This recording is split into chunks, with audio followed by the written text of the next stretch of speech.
Et coucou tout le monde. Ce soir, il y a l'inauguration du nouveau magasin de l'épée à Denain, à Genève. Donc je me suis dit que c'était l'occasion de venir. En plus, ils ont invité quelqu'un, un petit auteur pas très connu. Donc on va aller voir un peu qu'est-ce qu'il a créé comme jeu, quoi. Je suis Bruno Catala et je suis auteur de jeux de société. Alors, si on compte les extensions, parce que pour moi une extension ça demande à peu près autant de travail que de sortir un nouveau jeu, je crois que je dois être à quelque chose comme pas loin de 170 publications.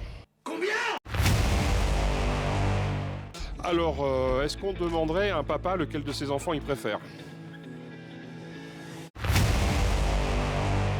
Alors il y a des jeux qui m'ont marqué, il y a plein de jeux que j'aime, ça va dépendre avec qui, ça va dépendre à quel moment, etc. Mais il y a des jeux qui ont changé clairement, qui ont un impact majeur sur ma vie, on peut dire ça. Le premier c'est Fief, c'est celui qui m'a donné envie de devenir un jour auteur de jeux de société, ça date d'il y a fort longtemps, j'avais une vingtaine d'années.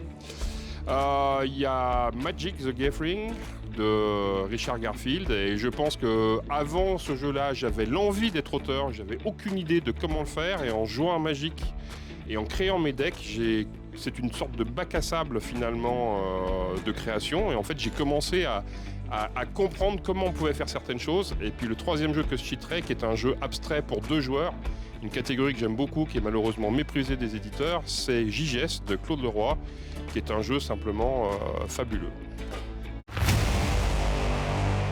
J'ai pas vraiment d'auteur préféré parce que voilà, après il y a des gens qui m'impressionnent, et il y en a pas beaucoup mais il y en a qui m'impressionnent. Un certain Suisse qui s'appelle Sébastien Pochon par exemple, voilà. Antoine Boza, mais je peux citer Rob Davio, je peux citer Matthew Dunstan, je peux citer Richard Garfield, voilà, ça c'est des gens dont je suis le travail avec attention. Alors mon co-auteur préféré c'est Moche pour les autres, donc est-ce que je peux vraiment répondre à cette question ? Non, je peux dire le co-auteur avec lequel j'ai fait le plus de jeux, et c'est Ludovic Maublanc, et je pense que c'est aussi parce qu'on est parfaitement complémentaires. J'en sais rien. Non, mais vraiment, c'est-à-dire qu'aujourd'hui, il n'y a pas de plan. Il y a eu Seven Wonders Duel, puis il y a eu une première extension, puis une deuxième extension, et puis là, on pensait qu'on était allé au bout de ce qu'on pouvait faire sur ce système de jeu, etc. Et puis est venue l'idée, enfin l'envie du moins de notre éditeur de potentiellement avoir une licence. Au début, à la fois la licence Seigneur des Anneaux, elle nous excitait, mais en même temps, on n'était pas sûr de trouver un vrai lien narratif entre la mécanique du jeu et le truc. Et puis finalement, au bout d'une première réunion, on s'est rendu compte qu'en tordant certains trucs, en changeant des trucs, on pouvait donner une vraie expérience de jeu différente et tout ça. Et on vient de terminer ce projet que les joueurs vont découvrir maintenant en octobre. Après, est-ce qu'on va encore faire des choses basé sur ce système de jeu de Seven Wonders Duel ou pas, franchement, j'en ai aucune idée. Et très honnêtement, très sincèrement, il n'y a eu aucune discussion de ce genre-là pour l'instant. Mais on n'est jamais à l'abri d'avoir une idée, faut faire gaffe. Oui, plein.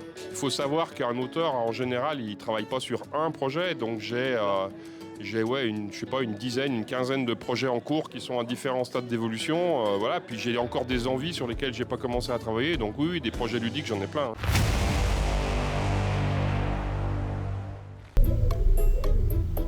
Alors ça, il faut demander à mon impresario qui est là. c'est elle qui gère mon emploi du temps. Est-ce qu'il viendra une soirée ? Il viendra pas.